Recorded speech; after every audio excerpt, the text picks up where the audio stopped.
السلام عليكم ورحمة الله وبركاته. صباح الفل، صباح السعادة، وصباحكم زي العسل وبالزيادة. أحلى صباح عليكم وأحلى صباح على كل الناس اللي بتتابعنا من جوه مصر ومن بره مصر. تحياتي لكل الوطن العربي. النهارده الحلقة الرابعة مع الحمام الدشار. طبعا في حمامتين أنا نزلتهم من الحمام، الأحمر أبو طرطور والحلبي الأصفر. الاتنين مش عاجبني كوجهة نظري في الحمامتين، حاسس كده اللي هم طيبين شويه فنزلتهم خلاص. طبعا انا فاتح الزغاليل، عايز اقول لك الزغاليل دي بقى اكتر من نص ساعه مش موجوده هنا ولسه جايه اهي. بصوا يا جدعان، الزغاليل دي لسه جايه، بقى لي اكتر من نص ساعه عمال ادور عليهم مش لاقيهم، اهم لسه جايين يا جدعان اهم. والشاب السكروته معاهم. طبعا انا حاطط لهم الرايه، وهنا زي ما حضراتكم شايفين الحمام الدشار اهو كله في الارض محضره تمام. شويه البيض الاستراليات كلهم هنا، دول 3 هم، 2 حلايسه، ده حلس وكراكندي وابل اخضر تمام. هنروح هنا في اسود ابن عنابره اهو، وفي استرالي مزرزر، في عبسي، وفي فرد استرالي بوش. دول 4، دول ال7 حمامات اللي انا هفتحهم في الاول. دول ال7 اللي انا هفتحهم في الاول، ودول اللي هيتفتحوا بعد منهم الكام استرالي اللي على بياض، عافيين شويه ومش عايزين يركبوا البيبان بتاعتهم ومزاوليني شويه. طيب انت بتختار ازاي يا ابو الترابيب اول فرد تفتحه واول فرد تسيبه واول فرد تطمن له؟ حمام دوت وانا بحفظه البيبان، في فرد حمام بيستجاب معايا على طول وبيبدا يركب الباب بتاعه لما بحفظه له وبياكل وبيشرب فيه، بيبقى مطمن. ولما بيتحط في الدشار على العرق بتبقى عينه جوه الغيه، بيبص دايما للغيه للزغاليل وهي نازله وهي طالعه الكلام ده بيكون اطمن بالنسبه لي. فده بيكون اول الحمام اللي هيتفتح. طيب فرد حمام مش عاوز يركب بابه وافتح له الباب مش عاوز يخشه، ما بيرضاش يخشه، فرد الحمام ده لازم اتقل ايدي عليه شويه. فرد الحمام احطه على الدشار على العرق، عاوز يكسر الدشار ويطلع منه، اتقل ايدي عليه شويه، ما استعجلش عليه، ما استعجلش. انا كده النهارده ممكن يكون بقالنا بتاع اسبوع الحمام ده موجود عندنا كده وعمال شغال معاه دشارات، دشار على 4 تجناب، دشار كل ساعتين ممكن ننقل الدشار في حته وتحت الشبكه، وبياخدوا على بيات تحت الشبكه، وفي حمام بيتقفل في البيبان، وفي حمام بيتساب بيبانه مفتوحه تحت الشبكه. يعني مثلا عشان احفظ فرد الحمام بابه بروح افتح باب هنا تمام، وافتح باب هنا، وافتح باب هنا تمام، وباجي في الجنب ده بفتح باب هنا وافتح باب تحت وافتح باب هنا او هنا عكس بعض. ليه؟ عاوز الحمام يحفظ البيبان بتاعته. فرد الحمام الدشار لو حفظ الباب واطمن للباب وبقى يخش الباب واخد الارضيه بتاعته اطمئن لها وطلع على العرق خد دشاره صح، ده بنسبه كبيره لما تيجي تفتحه ويدور على مكانه ما يلاقوش يرجع لك تاني. طب انا ما حفظتوش باب يا عم ابو حازم وما اطمنتوش للارضيه وما دشرتوش وفتحته، هيجي لك ازاي ويجي لك باي اماره؟ لا هو مطمن للغيه ولا هو مطمن للارضيه ولا هو اتدشر ولا عارف المكان.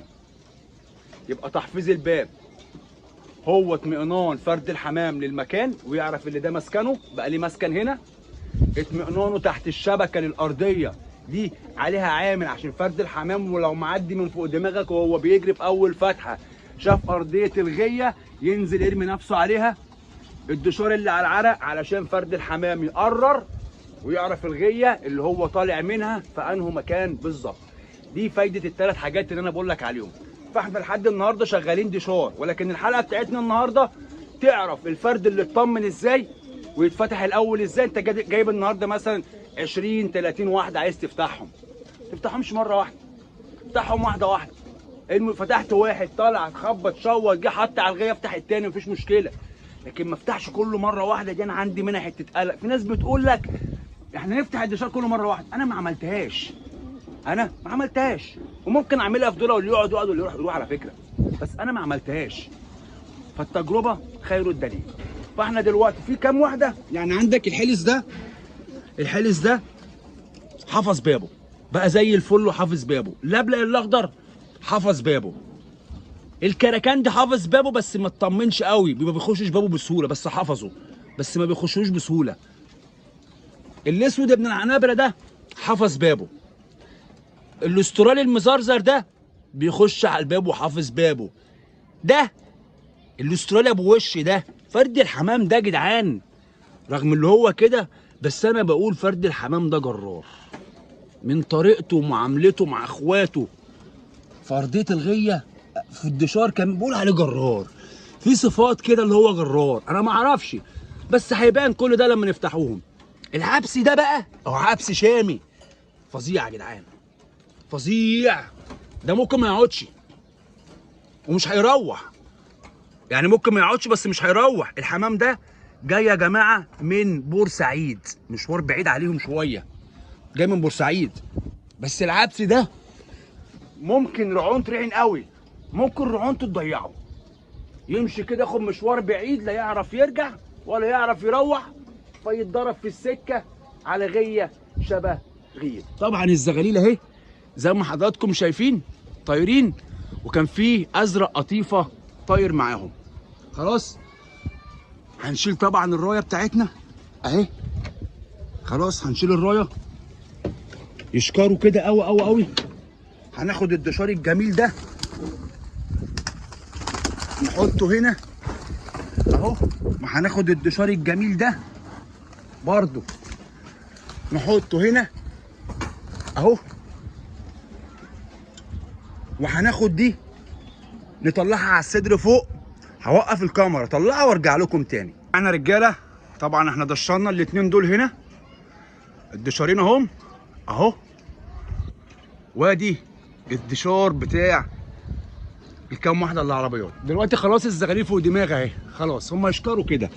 هفتح طبعا الاتنين الكشكات، يلا اطلع اهم، الاتنين طلعوا الكشكات، طلع جناحهم متقصف، جناحهم متقصف، فمش بيطلعوا مع الحمام في الاول لان ما عندهمش العافيه في المطار مع الزغاليل دي اهم، هم كده مع بعض اهم اهو. لسه برضو مطلعناش منهم الطواير، لسه مفيش حاجه زافت، لان برضو على فكره بينزلوا يقعدوا 10 دقايق وما بدهمش فرصه يا جماعه، اللي هم او اللي بخلي الشاب مثلا السكروته يشخور عليهم ما بدهمش فرصه للكلام ده، سيبهم 10 دقايق ربع ساعه وبقفلهم على طول اهو.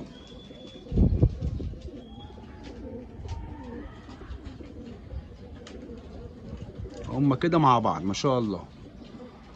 وادي الدشار بتاعنا اهو، هم كده بيتدشروا بعد ما بقفل الزغاليل.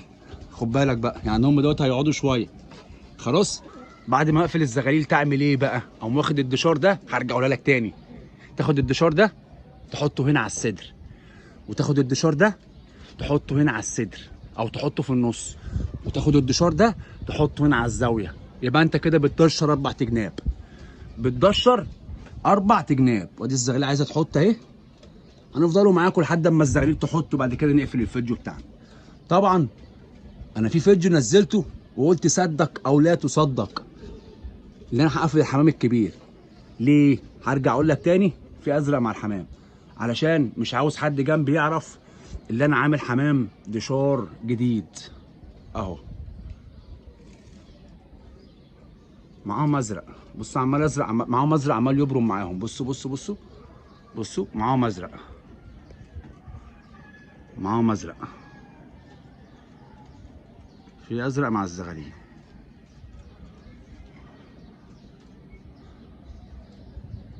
انا عايزهم يحطوا والله، مش عاوزهم يطولوا عشان خاطر البنايده بس مش اكتر، عشان لو خدوا البنايده كده وفضلوا يعملوا معاهم كده ممكن البنايده تركن، فانا مش عاوزهم اللي هم ايه يقرصوا على الزغلولتين البنايده، يحنوا بس، عايزهم يحنوا وينزلوا.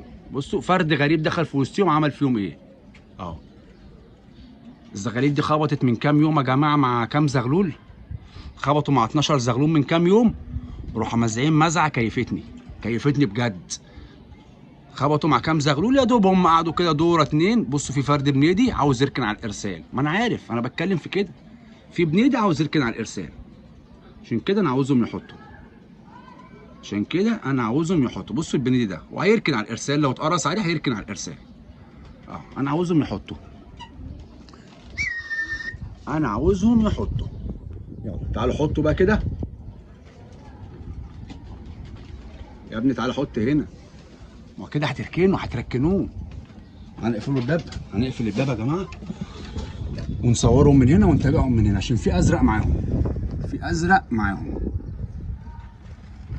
في فرد ازرق معاهم مع الزغاليل. يلا تعالوا حطوا بقى يا ابني، يلا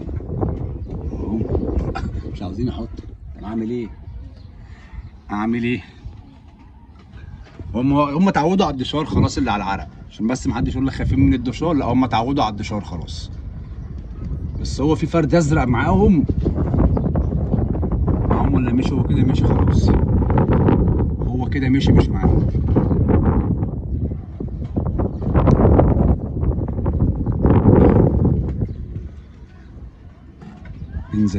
انزل يلا يا ابني، انزل.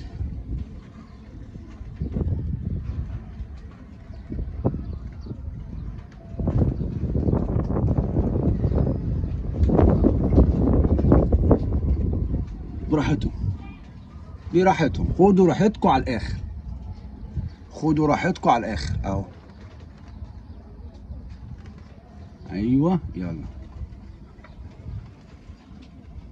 اهو، حطوا في كام واحد كده. ايه ده الازرق كان معاهم، صدقوا الازرق كان معاهم وعدى. في كام واحد لسه ما حطوش، لسه في 3 و4 بيحطوا اهو، بما فيهم السكروته. بصوا السكروته اهو، هم كده حطوا.